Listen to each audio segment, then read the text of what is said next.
السلام عليكم ورحمة الله تعالى وبركاته. نصيحتي يا جماعة، نصيحتي للأسرى، نصيحتي للمحتجزين، نصيحتي اللي موجودين الآن في السجون، نصيحتي الآن المكبلين في سجون الدعم السريع. أنا سمعت اليوم إنه الحكومة عملت استنفار، الحكومة دعت المعاشين، الحكومة دعت الدفاع المدني، الحكومة دعت استنفار. فأنا بقول حاجة واحدة بس للأسير والسجين والمكبلين، ليش انتوا ما تستنفروا لوحدكم؟ يا أيها الأسير، يا أخي ما أقول، نشاهد في جميع بعد المقاطع الفيديو 100 واحد أسير سايقينهم 5 من الدعم السريع. لوين؟ عشان ينهوا حياتهم.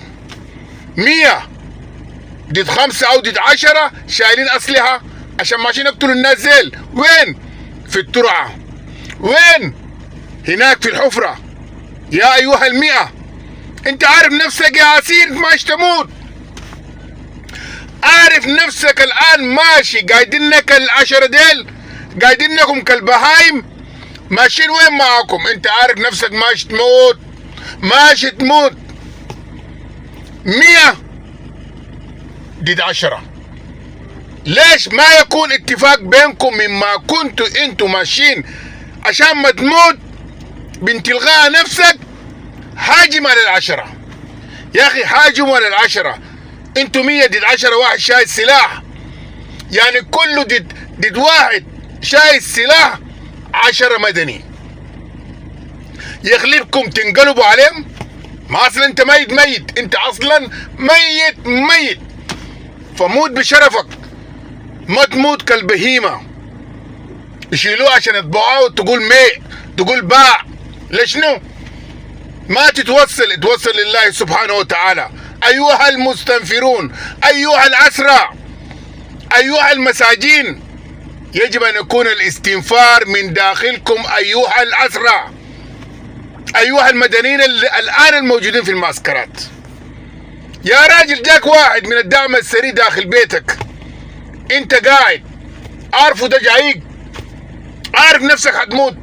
يا اخي دافع عن نفسك.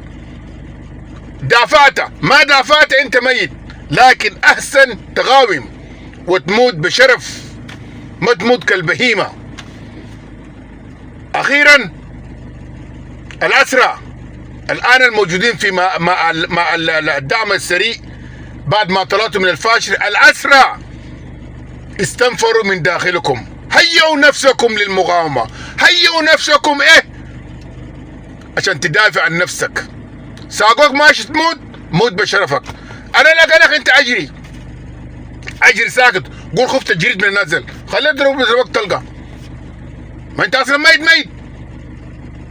فغاوموا يا جماعة، غاوموا للدفاع عن انفسكم. 50 ضد 20 ممكن يكون يموتوا 30، تفضلوا 20 وتقتلوا ال20 الشايلين السلاح. تاني ما تسمعوا لأنفسكم يقودوكم كالبهايم. سلام وعدالة.